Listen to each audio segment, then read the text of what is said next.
Welcome to another episode of the Blue Crew, a New York Rangers podcast on the Believe Podcast Network. I'm your host, Jonny Lazarus, joined by my good friend, Cody Frankel.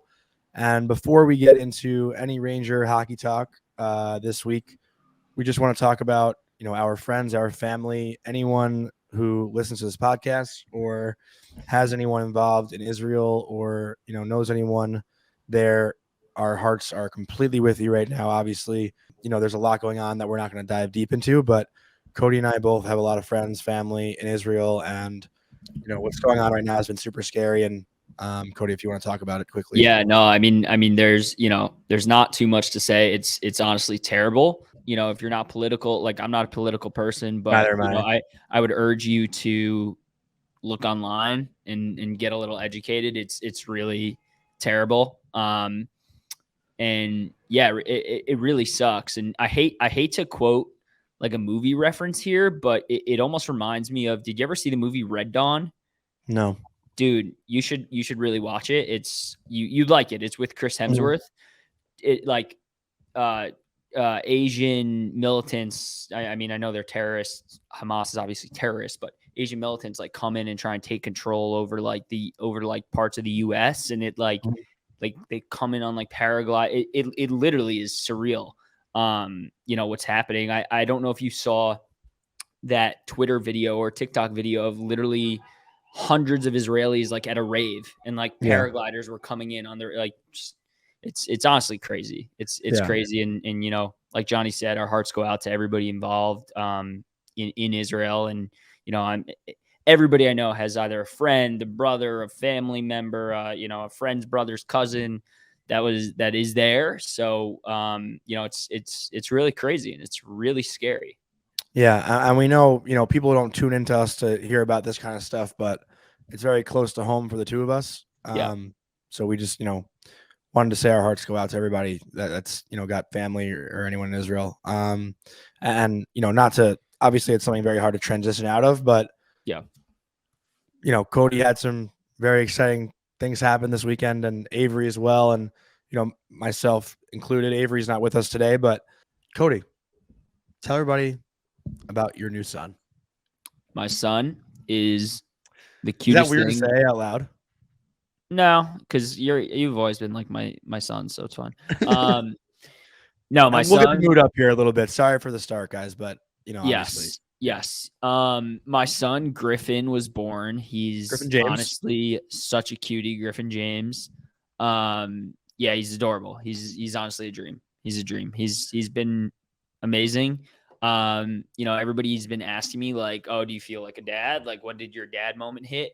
I would say like my dad moment hit yesterday when I was on the couch and I just started feeling like my hands wet and he shit all over me. So, so that was my dad moment. But no, seriously, it's been just surreal. I mean, I have to say something negative. Yeah. The New York Rangers have not won a hockey game since Griffin James has been born. But they also haven't won a hockey game since 2 weeks before he was born. So okay, fair enough. So there's that. Yeah. He might be the curse. Yeah. Or he might be the one to like break the curse and show them that they need to wake the fuck up. Otherwise he's going to be, the starting left winger in 18 years. So, well, on that note, it is officially game week. The Rangers open up their season in Buffalo. I'll be there, which I'm very excited so jealous about. Of that, dude. I mean, not jealous of going to Buffalo because I feel like Buffalo fucking blows, but but no offense. I'm not the biggest Buffalo fan. Yeah, I'm jealous. I'm jealous. I don't know when I'm going to be able to go to a hockey game. I haven't been around the team for the past week. I've been in Buffalo for the Chicklets Cup, which was so much fun. But I'm sure we're going to have a lot of fan questions about this. But just to kick the show off right now, here were the lines in practice. Wait a second. I'm so sorry for interrupting you. Wait a second. Are you in Buffalo right now? I'm in Rochester right now. What's with you and going to Buffalo? Well, I was in Buffalo for the Chicklets Cup, and I'm with my good friend Jake Rivera, who so kindly had me hang up his jersey behind me so he can be featured on the show tonight. That's hilarious. In his wife's office. Shout out Taylor and Jake for letting me stay here for 3 nights. But I haven't been to Jake's house because he lives in Rochester, and I, not in a rush to come here. No offense to them. But, I'm very tight with Jake. I've known him since 2017. He was the captain of my Maccabee games team. and I thought it'd be a great opportunity to come hang out. His dog's actually trying to get in the door right now. No, that was my dog, dude. No, here too. Oh, that barked? Yeah. Oh, my dog, because my dog's right outside our door and just barked. So yeah, they were kind enough to let me stay for 3 nights because I figured I'm coming to Buffalo, might as well stay here and go to the home like season opener. So Totally. See some friends, hang out. So I'll be in Did Rochester. you have to get tickets or they're hooking you up? No, I got the credential for the Hockey News, so I'm covering the game for the who? The Hockey News. Hockey News. Okay. Yeah. No, that's cool. So yeah, I'm in Rochester now. Going back to Buffalo Wednesday, and you can tell my voice. Great weekend with the Chicklets Cup. Went 9-0. Played on 2 teams. Didn't lose a game. I'm the man. You played on 2 teams? Yeah, I played in the Roller A division and the Roller B division. Wait. I thought you were ice skating. Dude, what? Yo, I could swear I saw your story and you were literally ice skating. No, it was rollerblades. Oh, dude, you should have. I'm a beast at rollerblading. Oh my God, dude. Oh, we didn't need any help. I literally didn't lose a game. You could have doubled your stat sheet. That's all I'm saying. Okay. You could have doubled your stat. Roller hockey and street hockey is the only things I'm good at. I mean, you were kind of busy this weekend, so true. You're right. But for the next one, dude, I didn't know it was roller hockey. Dude, I would fucking dangle around dudes on roller skates. All right. I thought it was ice skating, so I was like, oh, I'll pass on that. We'll keep that in mind for the next one. All right. But yeah, so the Rangers lines as of today, everyone knows Will Cooley made the opening night roster. Loved it. Very pumped for him. He's earned it. He's right now second line right wing. So the lines look like this from Vince Mercogliano because he tweeted out the lines this morning. Kreider, Mika, Kakko, Panarin, Hedel, Cooley. Kreider, Mika, Kakko, Panarin, Hedel, Cooley, Lafreniere, Trocheck, Wheeler. Okay. Gaudreau, Bonino, Pitlick, and Vesey as the extra forward. And the D pairs, as expected, Lindgren, Fox, Miller, Trouba, Gustafsson, Schneider, and Jones as a 7th D. Dude, Loff, Tro, and Wheeler could be the perfect line to actually get him to start producing points. Did you happen to read? You read Larry Brooks' article, right? I'm the one who sent it to you, bro. Yeah, that was so. I don't always read other writers. With my rating, I don't want to like. I've never read one of your articles. That's fine. That's fine. You talk to me every day, but I don't like to read other people's art because sometimes it just gets in my brain and I could like take their thought.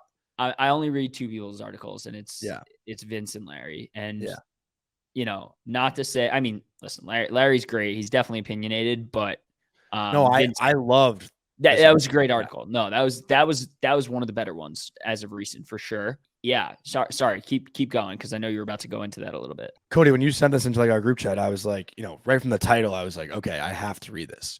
For anyone who hasn't read Larry Brooks' article yet, it was This is the headline. Alexis Lafreniere's preseason has been unfathomably bad. Here's what the Rangers should do about it. So, right from there, that's an attention grabber. Larry was spot on with his analysis. No, read the whole article word for word. I'm not doing that. But anyone who read it knows that Larry was pretty spot on with his analysis of Lafreniere's preseason. It wasn't very impressive. Was it a little harsh? Yes, but it was certainly accurate. It's going to be really interesting to see how this whole Lafreniere season plays out because the opportunity appeared to have slipped away, right? And the season hasn't even started yet. I think you and I have been bigger Lafreniere supporters than most. Yeah. A lot of people have been very critical of him. You and I have been really trying to, jump on the flashes, showing all the potential this kid can have, that he still can have. But I think when you play 5 preseason games, after an underwhelming season to begin with, and look even worse than you did in a season where you didn't do too much, it's really, really tough to gain momentum. And again, you and I have said this many times in the past, I don't want to take too much stock into the preseason. For me, I think for Loff, it's this year. I'm giving him the 82 games. If he's not if he's not a 55, 60 point player making flashy plays, it's going to, again, I mean, I'll say it again. I don't think he's going to be a Ranger next year. I think quite frankly, that is the scenario. It's either he gets into not superstar status, but a tick below all-star, right? Very, very good or better, or he's not going to be on this team. They have too much talent like waiting in the wings to just plug in, top 6, top 9 spots just based on draft pick. It's just it's something that they can't do. They have a guy in Othman, they have a guy in Perot, like, Cooley, like I'm sure they don't want him to be a 4th line guy, right? Like, so they have too much talent to just sit around and wait for Loft to like really, really explode. All that said, like, it's going to be a really tough look because he hasn't been doing too much, and now you're going to get it. I mean, what can you, like, assuming he doesn't have the season you want, like, there's not too much you're going to be able to get for him. Like, you're going to have to find you're going to have to find a sucker to like be like, oh yeah, I see all this, like, yeah, let's, take a first, whatever. Or you're going to have to find another disgruntled player and make a swap 1-for-1. Like, those are the 2 options. All right. Well, that was a great rant, first of all. Thank you. Second of all, I do want to say we also have a great interview today with my good friend Julie Stewart Binks, which we'll get to after some fan questions. But while we're on the topic of Laugh, I think we should go into the questions because there are a lot about him. Okay. So the first one is from NeilTime24. Should the Rangers have traded Laffy last year? That's a great question. It would have been a mistake. I think you needed to. The value wasn't high enough. The value wasn't high enough.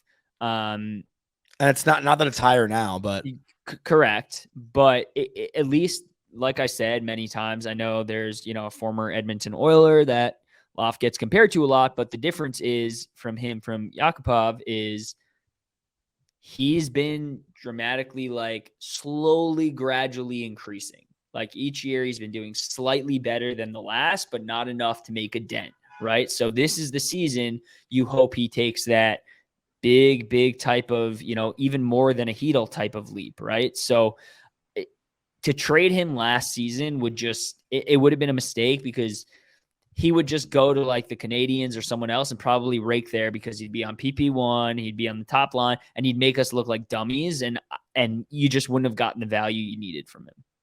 Yeah, I agree. I think trading him last year would have just been giving up too early, right? Yeah. At least let it play out, and if he fails, then he fails. Yeah. But, I think it's better to play the long game as opposed to just like, oh, this kid hasn't figured it out by 21 years old, he's done, So yeah. I wouldn't have traded him last year. I don't even know what they would have gotten in return. I don't think the return would have been good enough. Yeah. But I do fear what the return would be if it doesn't work out this year at the same time. Like, what do you consider not working out? Because that's obviously what the return's kind of contingent on, right? So. Well, could you also settle for Lafreniere to be a career third liner? No, because it's like on the Rangers, you're saying? Yeah. No, because where's he going to fit, dude? They literally have line. two. Third line left wing. How? They have. What if that's just his ceiling? No. You're misunderstanding what I'm saying. How? Like, how is he going to fit there when you have Cooley, who's going to be a top 9 guy probably next year? You have Othman, who's going to be a top 6 guy probably next year. And then in 2 years, you have Perot, who's going to be a top 6 guy. So given all that, knowing you still have 4 or 5 other guys locked up for the next 4 or 5 years, it's just a I mean, you're going to have to be a third line grinder, like grind, like, I don't know. I think it's a tough look. I don't know. Maybe he just buys into that, I don't have too many sources, I'll be honest, but from what I've heard is he's not happy as it is. And I can't imagine if he has a bad season in New York getting absolutely grilled by media, on social media, by fans. I cannot imagine he's going to say, all right, you know what? I'm going to prove everybody wrong. I'm going to sign a 4-year deal here. Let's do it. He's going to say, get me the fuck out of this place and, send me somewhere where I can thrive in a top 6 role. And, like, I mean, that's just my opinion, but like that, I just can't imagine. I can't imagine he's going to settle for just being a top 9 guy. It's like, yeah, like Kravtsov didn't do it. And Loff is a significantly better prospect than he was, Mm-hmm. Yeah. And Kravtsov has probably played himself out of the NHL for life. Yeah. I mean, he can go kick rocks, but. All right, let's go into the next one because we have a lot more Lafreniere stuff here. But this one's from J_Chico93. How far do the Rangers make it this year? It's really, really hard to assess right now, given that preseason. They had a pretty bad preseason. I know Quickie started 3 games and he looked terrible. The defense didn't help him on 1 or 2 of those games, but he did not look good. He's like, it's not a fair assessment though, because he's not going to start half of our games. He's going to start 20 games maybe. And he's probably going to, he's a veteran. He's won many cups. Like, he's probably going to pick it up as he gets in the groove a little bit. So I think that's a little bit slanted of how we've looked in the preseason. But my answer is it's really hard to assess right now. Like, that's my answer. I just don't know. I don't know. I mean, it could be all the way if everything clicks. It could be like nowhere close. Who's FaceTiming you? My mother-in-law, man. When you have kids, you'll learn. People just don't care about your time anymore. They just want to see the baby. Who was the person that tweeted like the Rangers went 1-5 in the preseason under Alain Vigneault in his first year, and then went to the Stanley Cup final? I saw that tweet that was circling around. Did you see that? Yeah, maybe we'll win it this time. I don't remember who tweeted it, but yeah, that was definitely circling around. So I think the Rangers, ceiling is, I don't know if they're good enough to win the East. They can definitely get to the conference final. I have a lot of confidence in saying that. I don't think they make it past the conference final. I would say their ceiling is the conference final this year, unless Igor again is lights out. Would you rather the Rangers be a first or second round exit, or just make it to the Cup and lose? That's an easy answer. You think make it to the Cup and lose, knowing it'll rip your heart in half? So for me, the vibe I'm getting with these Rangers is I do see a Cup in their future. I really do, or at least making it to the Cup. But I very much feel like it's going to be a one-time thing, and when they get to the show, they need to win it. That I'm just getting, like, just seeing how the NHL is trending, seeing how good the East is, seeing what's going on. Like, if you even look at the Avs, like, they're nasty and they didn't get back. Like, I know they had, they had some stuff going on, whatever, but I'm very much like starting to get the impression, like, I still think we're going to get to the Cup. I just don't, like, we're going to need to win it when we get there, because I don't know if we're going to be able to get back a second time. And that's why I'm very nervous. Like, yeah. Well, I'll spin that and say, like, I think it would benefit them more next year if they lost in like the first, second round, as opposed to like getting to the Cup final and losing, because then they'd be probably banged up next season, like after a run like that and coming up short. Yeah. But I'm not like rooting for that. Like, I'm rooting to watch. Well, of course, as possible. Of course.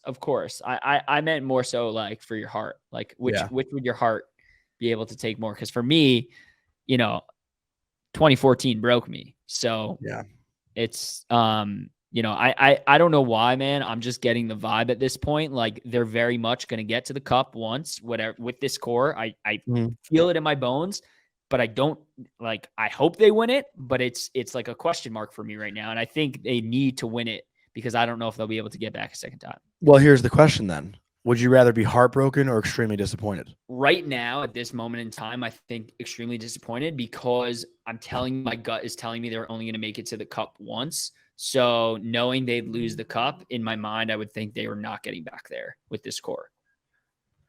So for me, like, I'm still disgusted at how last year ended.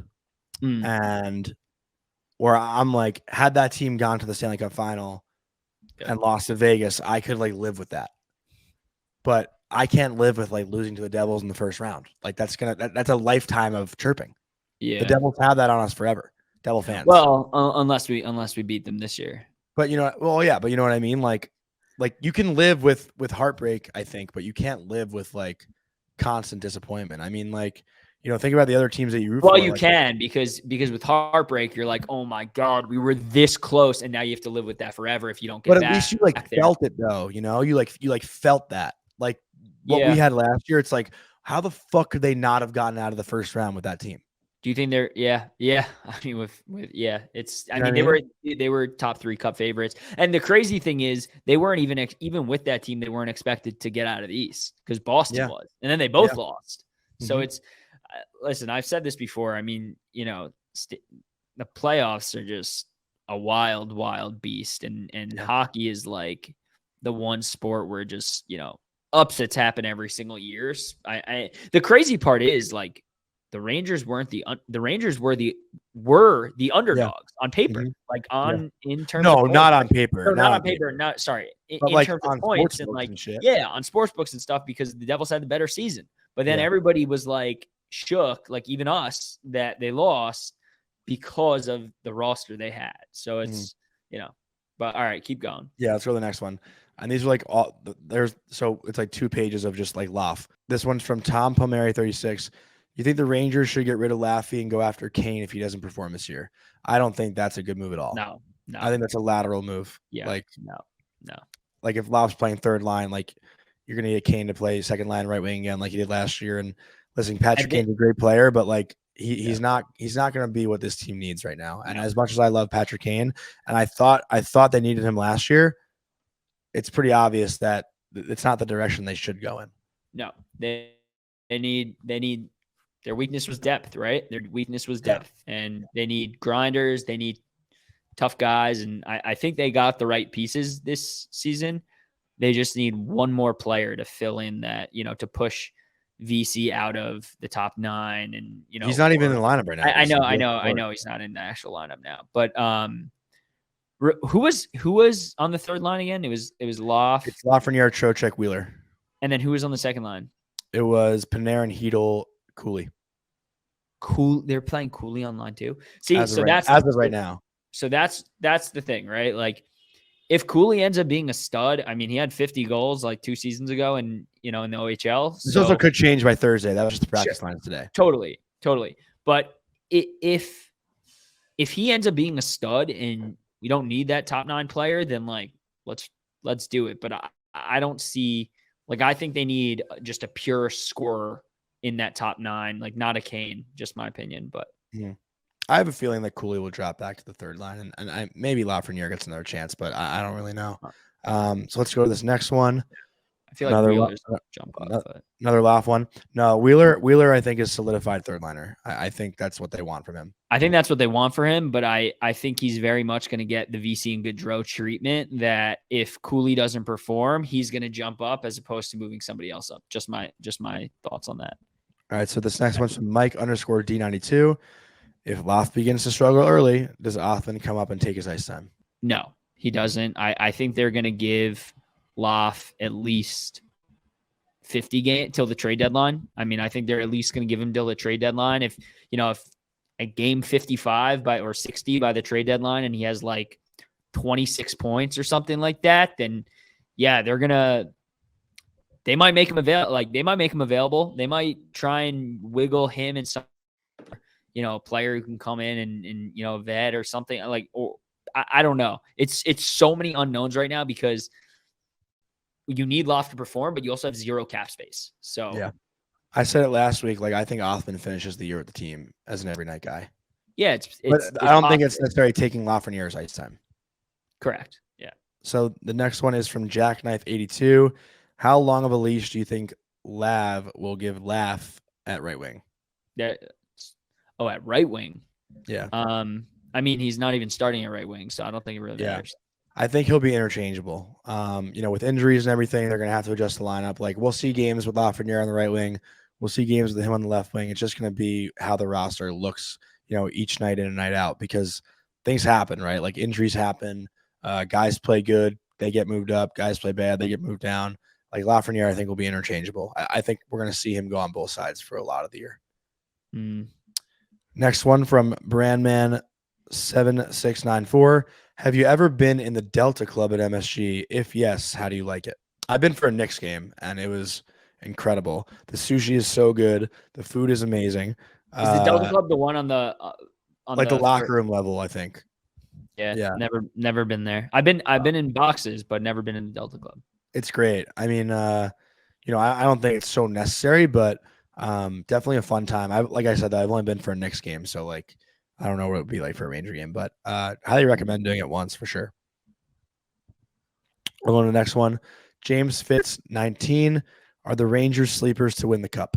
So I'll let you go there first. I say absolutely not. Could they win the cup? Yes.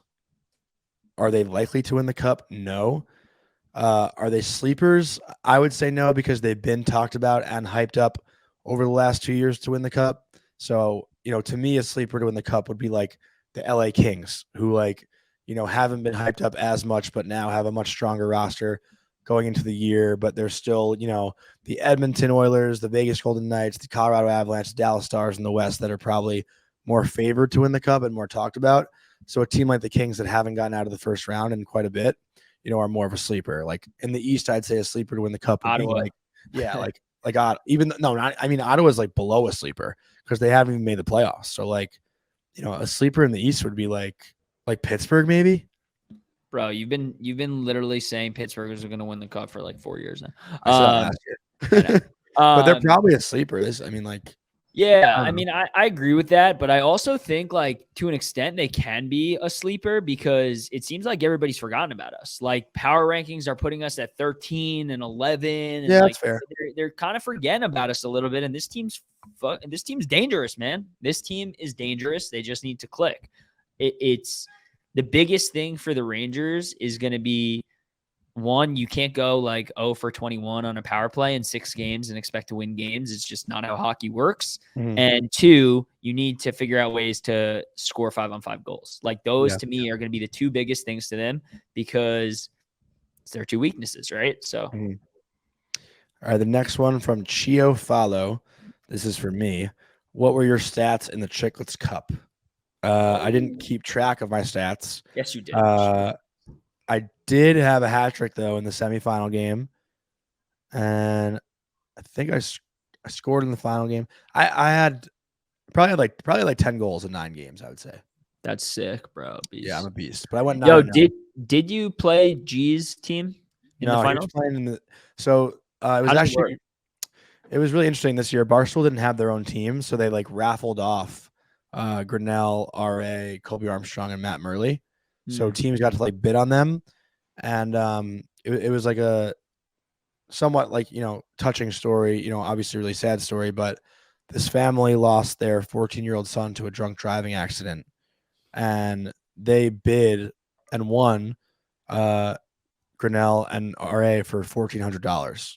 And the kid was 14 years old. It was like a somewhat of like a universe sign of a good weekend and whatnot. But the auction was like really special for that, and I think they ended up playing in the C division. But it was really cool that they got to do that. And so each division had a winner. Yeah, there was roller A, roller B, roller C, roller D, and then there was street A, street B, street C, street D. Did that have like any indication of skill, or no? It was literally just A, B, C, D. No, it was skill. Like the A division was the best, B second best, C. How do they determine that? Like it's the way teams sign up. Like if you want better competition, you go to A. There's no like try. Were you guys A or B? So my elbow room team, like with the hockey guys, and that you won. That was B. But then I had a bunch of buddies from Long Island that I played with growing up that were in A. And what place did that one come in? I literally won every game I played in. We went 9-0. I won both. You guys won both leagues? Yeah. Sick, bro. I'm the man. I'm the man. But you were benched on A though. I heard that sucks. No, dude. All right, let's keep going. Yeah. Yeah. Let me keep talking about myself. Jay Bradley 1_. Any chance the Rangers re-sign Kane and LTIR him until playoffs? No. So I'm like so tired of that question. I've said no from the start. It doesn't make sense. They don't have the room. Yes. No. Yeah. Yes, all right. Connor. Next one from Mark Schiraldi. Gusta. We're calling him Gus Bus, not Gusta. Gus Bus needs to be QB on second power play unit. Lauf and Kako need to be good, or else we won't go far. That's true. True. Not a question, but facts. Cool. Yeah. Cool. He had a follow-up and said, also, congrats to Cody on the new baby and Avery on the new job. Go Thanks, Rangers. legend. Very nice of you, Mark. Thank you. And the last one from a friend of the show, JC Merlino. Why didn't Cody name his kid Laffy? Because Laffy sucks. No, I'm kidding. Just Wouldn't sound as nice as I did. Laffy Frankel actually is kind of sick, dude. Yeah, that's kind of fresh. I tried really hard for Henrique for the middle name and just got shut down beyond belief. Damn. Yeah, but I might have him be a Fox for Halloween, and then I'll be Adam Fox for Halloween. Nice. Sick. That's a good one. All right. Well, thank you everyone for sending the questions. Puck drop is Thursday night, but before that, we're going to talk to Julie Stewart Binks.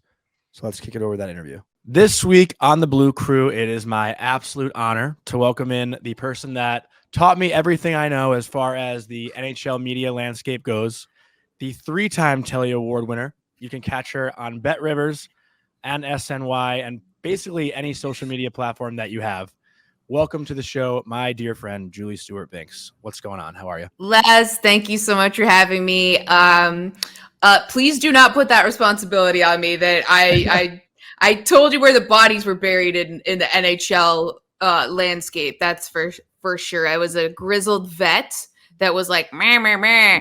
This is my gripes with whatever. And you're like, this like, bright-eyed, bushy-tailed young kid that I will give you credit. I was thinking about it. Our first broadcast that didn't really broadcast for the NHL. There was no audio. You rolled with it. That could really rattle a lot of people. And it's just you rolled with it. It was a little it was new. We were doing something new. And that's a sign of all right, you're in the right industry, because that happens obviously, as you know, all the time. So you were new into the industry, but it was you were ready. You came in hot. So it was, and now look at where you're going. You're just way more rattling when I spilled all over myself and you just recorded me instead of helping. One of the best videos ever when Jonny Lazarus spilled water all over the table. And the look on my face was so excited because I was like, this is amazing content. I just grabbed my phone and I was like, I have to get this on Instagram right now. And I'm because we had a Sky camera video or whatever, catching it. And I was just like, yeah, ha, ha, ha, ha. And then Jill didn't even notice. She was not even paying attention to that. And we didn't even help you, which I feel really bad seeing that. I was like, my God, what a jerk I was. But for those who don't know what we're referring to, Julie and I met on the Third Period live show back in the 2022 conference finals for the NHL, and we've been best friends basically ever since. Right? Am I wrong in saying that? BFF AENAA. What's that? Forever and ever and always. Okay, well, tell our listeners a little bit more about you, because you've basically been everywhere, right? As far as covering the game goes. Started at Fox Sports, then ESPN, then Barstool, Fubo.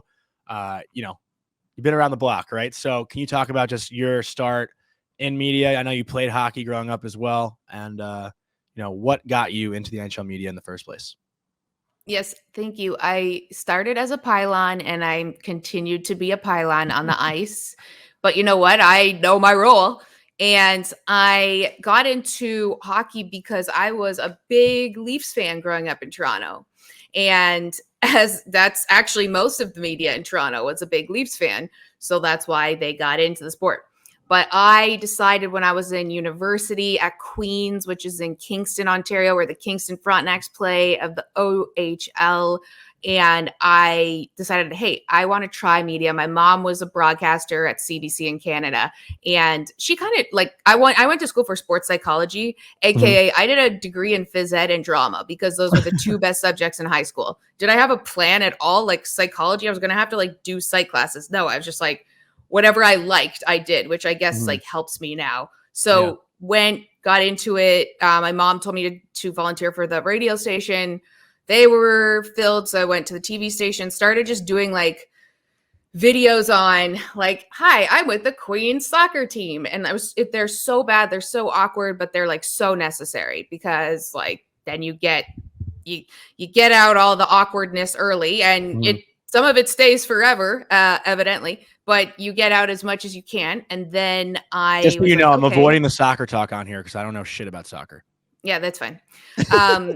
I did my master's in England, actually. So that's why I got into football, is what we call it over in Blighty. But I then, long story short, got into worked at Hockey Night in Canada as like a shot lister logger. So I would always get Islanders and Blue Jackets games Saturday nights. And I just sit there, and every time something would happen, you have to like log it, like shot from the point, like shot from the point, like right glove save, blah, blah, blah. Like it was really intense. It was like being a courtroom transcriber. Like, you know, you'd go through, it'd be like, just go through the game once, and you'd like make mistakes and stuff like that. And then it'd be like, go back again and redo it.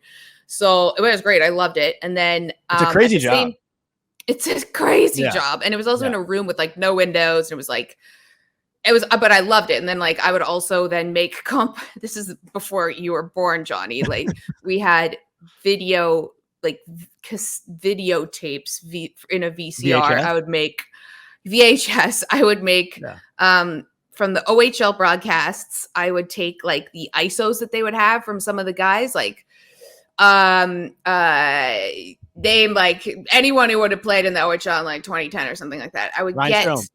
Yes, Ryan Strome. There we go. I'd get Ryan Strome, and anytime they mention him and just an ISO of him, I'd have to just record it onto this tape, and it'd be like Ryan Strome's tape. And I'd just be like, forward, stop, press. And I just sat in a room also like that, doing that. And that was in case like they got drafted and someday they could go back and look at this footage. So just archived all this stuff. At this time, like that's a great job for someone coming out of college. You're just like, yeah, I'm working at Hockey Night in Canada. Even though I came in there thinking like I could be on TV, like, come on. They're like, no, you can't. And so I went to do, someone told me some advice. They're like, if you want to be on TV, go be on TV. And so like, go leave Toronto basically. So I went and I did volunteer reporting for the OHL. I was doing it in Kingston. Mm-hmm. So then I would go stay with my friends who are still at university, just like crash on their couch, cover the Frontenac's games. And Mark Potter, this guy who's like the host, he's like legend in the OHL world, would like let me do the interviews and he'd host. So it wasn't really like a role for me. But then it was getting really expensive to take a Greyhound bus to like Kingston all the time. And, you know, you're not getting paid. So I then decided to do the Niagara Ice Dogs, and I would stay at my grandma's retirement residence and then cover them. And that's pretty fucking crazy. yeah. I would stay. I did workout classes with like the retirement people. They were like wonderful. They'd be like, "Who's that over there?" I'm like, they're like, "It's Myra's granddaughter. She's a reporter." I'm like, barely, but like, you know. Yeah, wearing GoPro in it. Yeah. It was great though. Like I then got great experience doing like live games with the OHL Tonight. So then, you know, just kept going with that kind of stuff and work with like the Bruins, work with CBC, doing like writing, kind of just kept, you know, anything that I could possibly do to kind of get involved. Wrote for CBC for like the Memorial Cup when Gerard Gallant won it against Dave Cameron's Mississauga St. Michael's Majors, RIP, not a team anymore.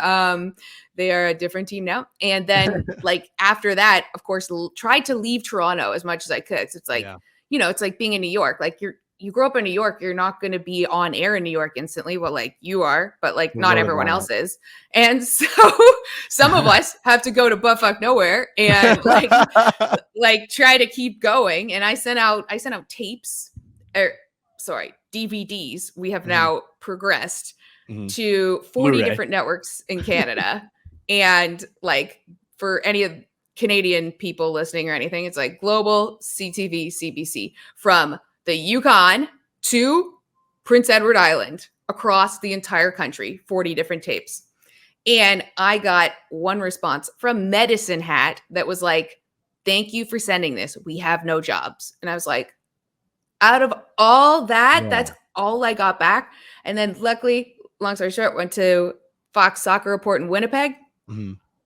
Won't talk soccer, but it was like, thank you. I was working, just writing scripts, learned a lot there. And that was when the Jets came, like right then. And that was really cool to like be around Jets 2.0, all that kind of stuff. But I was like, I need to get more on-air experience. So I went to Regina, Saskatchewan, the city that rhymes with fun. Love this place. And then that's where I got like my most experience being like an anchor, reporter, you know, video journalist, director, graphics Yeah, you've person. done everything. Yeah. Like it was, they throw you in and it's like, go cover a curling event out in Weyburn, Saskatchewan, which is like 2 hours away, come back, anchor, write, cut it all up, write it, anchor it. The amount of bloopers I have are insane. I have some on like hidden on YouTube, which I was actually looking at them last night and I'm like, these are such gold that we had. Like the amount of stuff that went to air that was like, okay, one story I had. So you had to like, you would edit, say I edited highlights of a hockey game, like an NHL game. So I'd record it and then like edit it and it'd be like Rangers, Devils. I'd probably never do that, but like something Canadian it would be at that point. Rangers, Jets. And then you'd put it into the folder of where it's supposed to go on air. That's like the slug of like going on air. Well, then I would have named another game that as well. And I remember being on the desk once and I was like, all right, this afternoon, like Rangers taking on Jets, first period, blah, blah, blah. And I'm reading my highlights and I just look up. I'm like, this game happened a week ago. Yeah. So let's take a look at what happened. Wow. Remember this great goal? And like, I then just like, oh my God, like, and there's no one really there to sort of be like, scold you. Like you knew you messed up. You're on TV and you're like, okay, well, that was a mistake. And there was so many great things that I now look fondly back on. But at the time I was like, get me out of here. I need to go somewhere else. And then luckily when you mentioned I worked at Fox Sports, that's like, I was born into America at that point. Like I had a whole career in Canada, where I was whatever I was. And then I came to the States and one of my former agents was like, you have to remember like people. Oh, there it is. There it is. We were warned about it. Oh my God. Push the button. That's it. I hear it from like outside. I hear people outside their phones going off. That's the national FEMA test that we were warned about. Sorry, everybody. I just had a little myocardial infarction. You literally knew it was coming. How are you? I knew it was coming. It's like a haunted house. In your ear? Like, I know. No, it wasn't. Thank the Lord. Oh God. All right.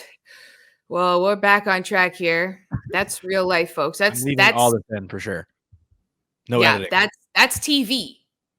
We just dealt with it. See, I want to know what happened. Like, did the people on New York One right now receive that and they all were like, 1,000%.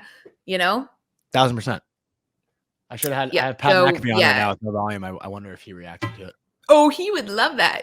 Love Pat McAfee. Worked with him at Barstool, where you mentioned, and then did a whole tour around everywhere. Have lived 500,000 lives, and I'm not as old as you would think based on that. But yeah, it's been a hell of a ride. Mm-hmm. Well, the journey is definitely insane for sure, right? You're a unicorn, I think, in that sense. I don't. Okay, sure. Thank you. I mean, it's a compliment. It's a compliment.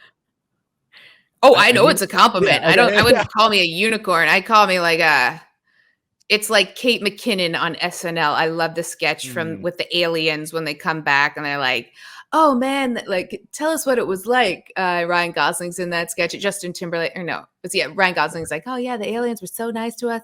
And she's like, yeah, it was a little different for me. Like, what? You guys got that treatment? That's how I feel about my career. It's like, everyone's like, wow, this was like so great. And I got this job so easily and everything was amazing. And I'm like, it was a little different for me. Like, I don't know who but I love it. You just reminded me of like a bit I heard like 2 months ago. It's a comedian. I forget his name and I wish I could like, say exactly who it is, but it was like how if I were to time travel, I wouldn't even be able to tell people in the past, like what the future is like, because I wouldn't know how to explain it. It's like, if I went back to 1920 and explained like, oh, I could call my friend in England, they'd be like, how? I don't fucking know, but I just put a number. Yeah. They'd be like, but what is it technology? And you're like, I don't know. It's like this phone thing. They're like, and how was it made? And you're like, I don't know. Like, just. I might have to find that bit and throw it in here, but let's get back on track a little bit. So the big talking point right now, at least from what I'm seeing on social media, is this frozen frenzy that's taking place on October 24th. All 32 teams in action, 16 games on a Tuesday night. The NHL is owning a night of the week, doing a red zone style ESPN channel. What are your thoughts on this? Because I've been preaching for this for like years now, and I'm so pumped. Yeah, I know. Finally here. I think, first of all, I thought you were going to try to take credit for it No. as like you were trying to. You're like, Yeah. I mean, I've done that I enough. have been tweeting about this ever since Red Zone was made. I think every NHL person and any sport, like I would love that for college football as well. My God. But I think it's ambitious. I think it's amazing that they're trying it. I'm very behind it. I think it's going to be so exciting to watch this. I send my T's and P's to Bucci Gross and Kevin Weeks doing this because it's going to be really hard. Yeah. And to the entire production staff with like, they said it's going to be every goal, every goal penalty, hit. Every hit. Yeah. Like, I was like, oh God, like, again, that brought me back to my shot lister days where I'm like, oh no, like just like typing, like everything going on. But I think the harder part is that like in red zone, we know when a team is in a scoring position, right? Like goals can happen so randomly in hockey. Yeah. Like a goal can come from so many different ways. It's not like you have to be in the offensive zone for like you to cut to it, right? Yeah. Like understandably a power play would be like a great time to be like, all right, let's cut to this, like da-da-da. You know, the NHL Network did that kind of stuff too, right? Like going around being like and stuff like that. Yeah.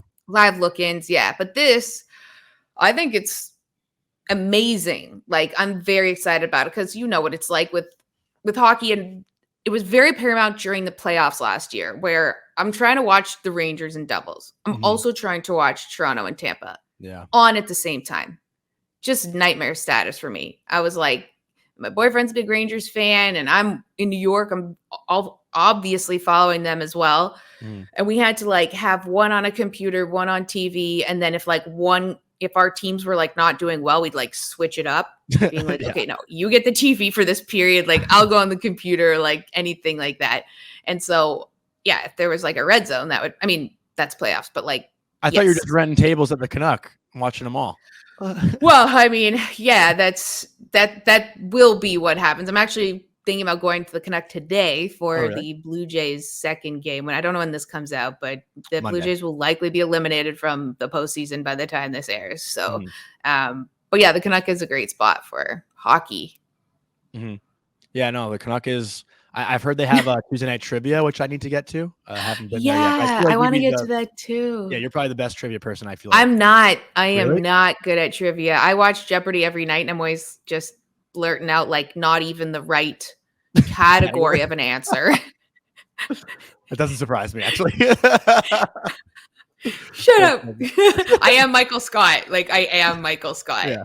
He has a hypothetical gun. Yes. So I want to ask you about Pierre Laviolette. I know you have, relationships with a lot of coaches in the NHL, and I know this is leading into John Cooper, I'm assuming. But as far as your relationship goes with Lavi, do you have any expectation for him with the Rangers? And do you think there could have been a better fit for the Rangers? Because I actually was against it at first, and I talked about Laviolette with Emily Kaplan like 2 weeks ago. And, she basically said that retread narrative, right? Like it didn't seem so sexy at the start, but he actually could be the right guy. So what are your thoughts on the Laviolette hire and if there was anyone better? Right. I mean, I think that, first of all, I don't know him personally. I've covered him with Nashville. Ooh, that was stating me. And not really. I do think, I don't know what day it is. But I do think, like, if you have a team that has done as well as the Rangers have done, like, I would just do. I was not surprised that they went with Lav, and I think that that's probably with what you have. It's not necessarily the coach's problem, although the decision making is, of course, big in playoff moments and whatnot.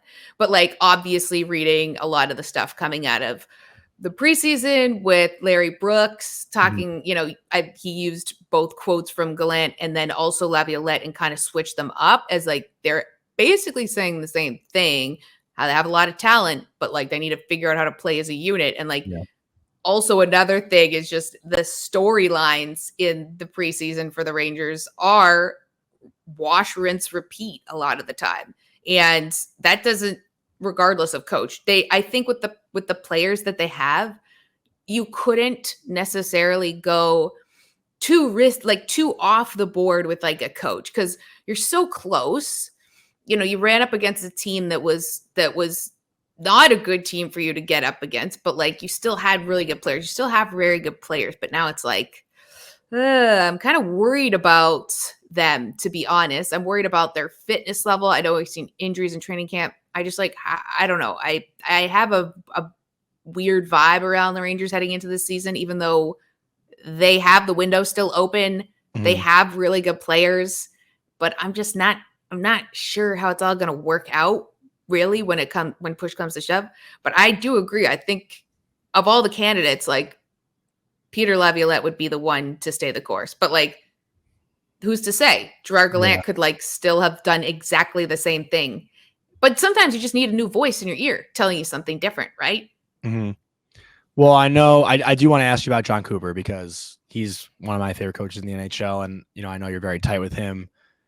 Are the Tampa Bay Lightning done? Is their window shut? Because obviously the Vasilevsky news happens, and they've been, I don't want to say they've been like underrated, but no one picks them ever to win the cup. I feel like in the regular season, I know they always just appear in the playoffs. But now, like, I've had this narrative of the Metro is somewhat out with the old, and the Eastern Conference is out with the old and in with the new, with like the emergence of Ottawa and Buffalo and these teams coming up now, and Florida's run last year. Like, where do you rank Tampa and like the Penguins, the Capitals, the Rain? Like, are these teams like 1 or 2 more years left, and then who knows? I think like it's very interesting with Tampa because having Vasilevsky go out is not good. Like, and having him have been the backbone of this team and having him have played as many games as he did, not good at all. I think that honestly, Tampa felt like they were playing with house money even last year, even like potentially the year before as well, where it was like, I mean, they were so close to even being eliminated, not even getting to that point so many times. Yeah. And that 2022 season, like Cooper always, he always referenced back to like game 6 against Toronto. Like we were done, we were blah, blah, blah. And it's like, then we like figured it out, turned it on. And I'm always like, oh, like, of course it was that, like, happy you figured it out. Like I'm a Toronto fan, but when I cover the game, I love covering the game because then I can just take that off. Like I'm like, great. Now I don't have to think about being like into Toronto, which was during that was when I got COVID because I was covering that series. As I've obviously mentioned 500,000 times, it's my personality.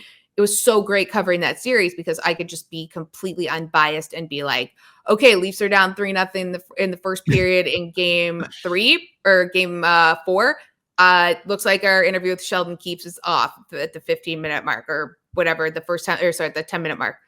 I'm thinking about that. I'm not thinking about the Leafs being down 3-0. I'm like, okay, what am I asking Keefe at this moment? Like that was ideal as a broadcaster.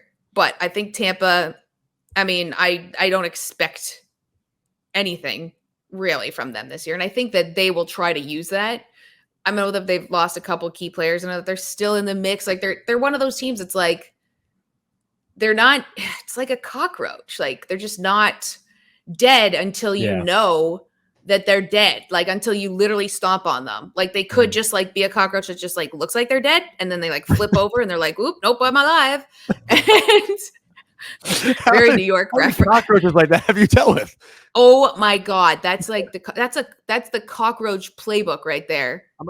You haven't lived in a pre-war building of what war we're not sure. And so, but I think that Washington's interesting. I was listening to the Ray and Dregs podcast where it's like there's going to be a lot of focus on Ovechkin getting to that goal mark. Maybe not necessarily like their team is also like a little bit like, put together in a way. And then the Penguins, of course, like we're seeing them try to run it back with like a lot of older guys. And I think as we see the season go on, like it takes a toll on these guys' bodies, obviously. And so I think it's like that, the doldrums type of time, between All-Star or like even January to All-Star, like around there where you're like, what's our identity? What's this kind of stuff? Like maybe January type of time where like, are we in? Are we out? Do we have any kind of, who are we? I think honestly, New York and like the Devils, I hate to say this, but I did put a little bit of a wager on the Devils to once Tyler Toffoli signed there, I don't know. There was just something To win the inside of cup? me that said, yeah. Wow. Yeah, I was bold. Actually, I was showing my bet slip to my boyfriend, and he was like, whoa, whoa, whoa. Wait a second. Did you put money on the Devils to win the cup? I was like, well, let's look at the date. Oh, that was the date Tyler Toffoli was signed. I just had a vibe. Okay. Like, So, Carolina, of course, we know is like one that's just one of those annoying teams. It's just like, oh God, it's the same thing every year with them. Right. But I feel very strongly that the cup goes back to Canada this year. Now you just jinxed it right there. Who? Either Edmonton or Toronto. I really think it's Edmonton though. I think it's Connor's time. He's now lost, back-to-back years to the eventual Stanley Cup champion. Yeah. This is the best team he's been on, I think, in his career, right? The best top to bottom roster the Oilers have had going into the full season. I am very confident that it's his time, but not everyone feels that way. For a long time, Johnny, well, look at Nate. Nate was 9 years in, and he had that press conference. I've been in the league for 9 years, haven't won jack shit or whatever. I feel like Connor's kind of. That was great. That was very nice, authentic. I think that it would be of them. Yeah, you're right. I think of all the Canadian teams, it's Edmonton. Mm-hmm. I don't think it's Toronto. I don't think it, and it always comes down to goaltending. Yeah. The goaltending is not horrible, but it's not great. Unlike your New York Rangers, who are definitely the best goaltender in the league, if not already beforehand. Yeah. But now with the Rangers, it's like, how can you win and not just rely on him? Like what happens if anything happened to Igor? Like, God forbid, toast. Absolute toast. And Quick hasn't looked particularly great, even though I did watch Quick win that cup. I told you. I was getting into that next. Yes, and scene. I will stop talking about that. Oh, okay. You want me to just transition? Or do you want to transition yourself? You've done this a million times. Would you prefer me to do it? And on the topic of Jonathan Quick, which is the irony of him being with the New York Rangers, is just how he was the one that inflicted so much pain on them in 2014 during that Stanley Cup run, which is so vivid to so many New York Rangers fans, because it's like on paper and in the history books, it's like, oh, the Rangers lost to the Kings in 5 games. It's like, oh my gosh, it was so much closer than that. The amount of overtimes there were. It's the Rod Brindamore. We didn't get swept.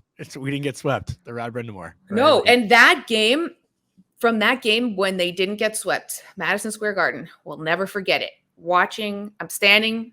They have 2 lines, in the Stanley Cup. It's like the winning team and the losing team. And you are at this point at Madison Square Garden, because it was the cup could have been won that night. And it's like, I'm going to go for the winning team, but we didn't know which one. Is this going to be going back to LA or whatever? And I'm standing beside Gary Bettman, and the cup was right there. And the puck just stopped on the line. Remember with Hank and net? That was, and I'm watching that, and it was oh my gosh, that. It felt like some otherworldly presence was just coming and being nope, we're going back to LA. It's not happening here. That was during the time of the Lance Stevenson meme, because he blew on LeBron at the free throw line, and so there's a good Lance Stevenson blowing on the puck. I remember that vividly. That was yeah. It was I just remember, and I was I'm beside Bettman, the cup, the puck is stopped by some weird thing. It was a very odd moment, but I loved covering that series, because when getting to know the New York media was great. Everyone, because I also covered from the Montreal Canadiens series as well. Got a lot of great cities involved in this cup run. And then getting to know John Giannone, Kenny Albert, Katie Strang at the time, Bruce Beck. Oh my gosh, Bruce Beck and I would do stand-ups beside each other. And that guy works his tail off. It was just so great. Kareth Burke, she was with SNY. It was just wonderful meeting all these people from New York. And then in the LA game, they're in overtime, and this was on the play that, before this, we all in the media room bet on who was going to have the game-winning goal. Apparently, this is a thing they do every year. This is my first Stanley Cup I covered. Everyone's already picked. And I was Alec Martinez. No, you And didn't. I remember like, You said that? yeah, I did. So I picked Alec Martinez, and mostly because my friend was dating him at the time and he hadn't been chosen yet. And so Only one left. he was the only one left. My friend was dating him. I'm like, yeah, let's go with him. And also because he'd scored in game 7 in the previous round. Yeah. But then I remember when I was sitting there and I was like, like, I hope the Rangers score because I want to go back to New York. And like, I remember Drager and Bob McKenzie and everyone just looking at me like, yeah, nobody wants what? that red eye flight. What? They were like, we want to see our families, Julie. Like we have lives. I was like, oh, okay, sorry. Like it's just me, like going, New York is so cool. Like I just wanted to like go back. I'm like, yay, get to go to Times Square. Like obviously I didn't live here then. And then I remember when we knew the Kings had scored, but we're in the press room and it's like 15 seconds behind. And we're like, oh my God, the Kings scored.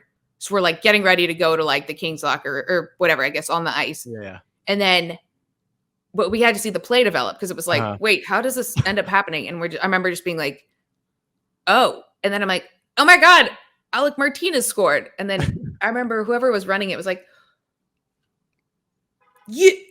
Julie Stewart Binks? Like, who? Like, first of all, like, who the hell is that? Picked Who the Alec hell is Martinez. Happy Gilmore? Like, me. Yeah. I was like, that's me over here. And I was like, then I got all the cash and I was like, yeah, great. And I remember everyone just looking at me like, whatever. And obviously we had more important things to do at that time. And apologies. I know even just mentioning that is like triggering. So no, that's so funny. It's hilarious that you picked Martinez and it was like your first final. I still stand strong in the belief that had Chicago won that Western Conference final, the Rangers would have beaten the Blackhawks in that final. Yeah, but LA was playing with like a weird thing because they were like always going to be eliminated every series, and they just clawed their way back from the death every single time. Mm-hmm. Yeah, no, that was a tough one. That was senior high school for me. But let's talk about more current. The biggest difference between the 2021-22 Ranger group to last year, and I guess not what you expect from them this year, but what gear has to flip? Well, let's look at last year's storylines and just recycle them. Are the kids going to take the next step? What happens with Alexis Lafreniere? We know that right now, I guess today he was not skating with like the team necessarily, been flipping around from the right and the left side. He's played a lot of preseason games, so he's getting a night off. It's just like a lot of like, what is the future projection of Lafreniere? And then also like, can Capo Caco play on the top line? Like, is that me? I'm just, media person covering the Rangers. Like it's the same thing, right?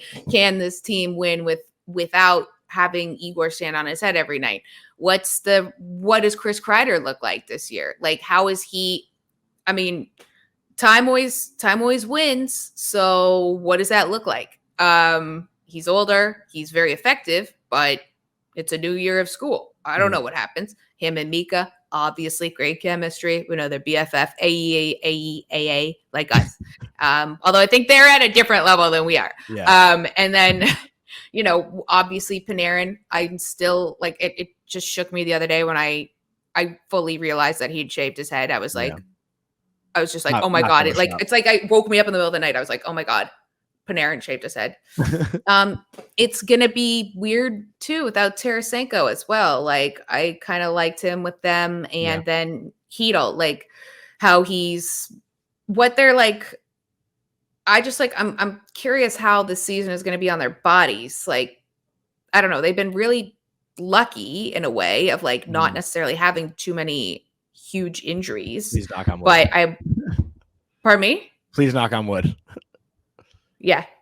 And so, I mean, aside from Kane and like that kind of stuff, but yeah, there's just questions on like the older guard, the Kreiders, Mika, like the older guard, but like those kind of guys and what their evolution might be like. And then versus, we're kind of still waiting to just see Capo Caco break out? Like Lafreniere break out? Who's going to be who's nipping at them to try to like get those spots? Is anyone actually really nipping? Like there are. And if they are nipping, can they be those guys that like fill in and do, the job? I think it's great. Blake Wheeler also huge storyline.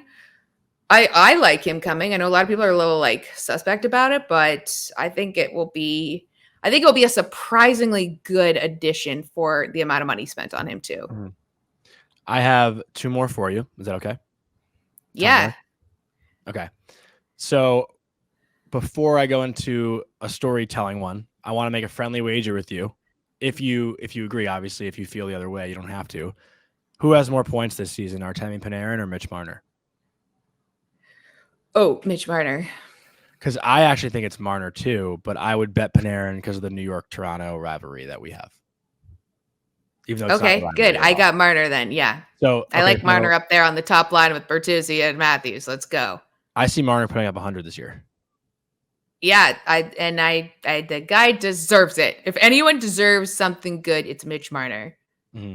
No, I agree. Big fan of his. And then to wrap it up, can you give me your favorite New York sports media moment? When I got to be on with Mike Francesa for my first time in 2014, because I was on FS1 doing the updates when his radio show was simulcast on, and I would do the updates, and then someone called in and was like, "Who the hell is Julie Stewart Binks?" And he's like, "I don't know. Is she some blonde? Like Fox loves blondes, and obviously I'm blonde." And they just were like talking about me or whatever. And then he called me. He got my number from like my news director, and he's like, I'm so sorry. I'm so sorry. I'm not going to do it. Like, if you're ever out here, like you come on and we'll talk hockey, blah, blah, blah. And so then I didn't realize how big Mike was until I came on and I came in studio, and it's like, there's just this picture of us looking at each other, and I don't know why we're like smiling, and it's like the Rangers were up against like the Habs, and we were talking hockey, and like my phone just blew up. It was just like, pooh, you're on with Mike Francesa? Like, what the hell? So that was like one of my first real New York moments. And I guess before I let you go, anything you want to plug or any, I guess, storyline you're looking forward to most in the NHL? What excites you most about the 2023-24 season? Well, first of all, I'd like to plug my show Off Air with Julie Stewart Binks. If we talk about things that are off air, either off air, people say, we talked about this off air, or also, I realized after I named the show, off air, what people are like off air. And we do have a couple hockey ones coming up. That's on with Bet Rivers on like YouTube, on wherever you get your podcasts. And then most exciting storyline, I think, is I'm just excited to see hockey come back. That's every hockey fan right now, because everyone's really scared about what their team actually looks like. You know what? I'm just really excited to watch some hockey. Hockey's back. That's what I'm excited about. And I'm very excited about this Frozen Frenzy, of which, of course, was birthed by you a couple years ago. And so if it doesn't work out, it will fall squarely on your shoulders. But we know it will work out. Well, some kid named Jonny Lazarus mentioned this a couple years ago, so we took the idea. So I mean, everyone just fucking moron. Tweet at him. We'll gritty on the ice this year. I'm looking forward to grittying sometime again. Yeah, we'll have to do that. I mean, hopefully we can do that again. That was sick that we got to go on the ice. That was classic. Yeah. That was unreal. That shouldn't have been allowed, but it happened. Yeah. It was very much allowed though. But you're the best. Thank you so much. And I'm sure we will cross paths. You're the best throughout the season. You're the best. Really want to thank our friend Julie Stewart Binks for coming on the show once again. Like we said in the intro, the Rangers puck drop is Thursday night in Buffalo. Then they go to Columbus on Saturday. And then the home opener is next Monday against the Arizona Coyotes. So a lot of action this coming week. And then next week, we will start doing 2 episodes a week. So this is the last week of just one. We're going to be, in the action, in the mix for the rest of the season. Avery will be back as well. Cody, any final thoughts before we end it? No, that's it. LFGR, baby.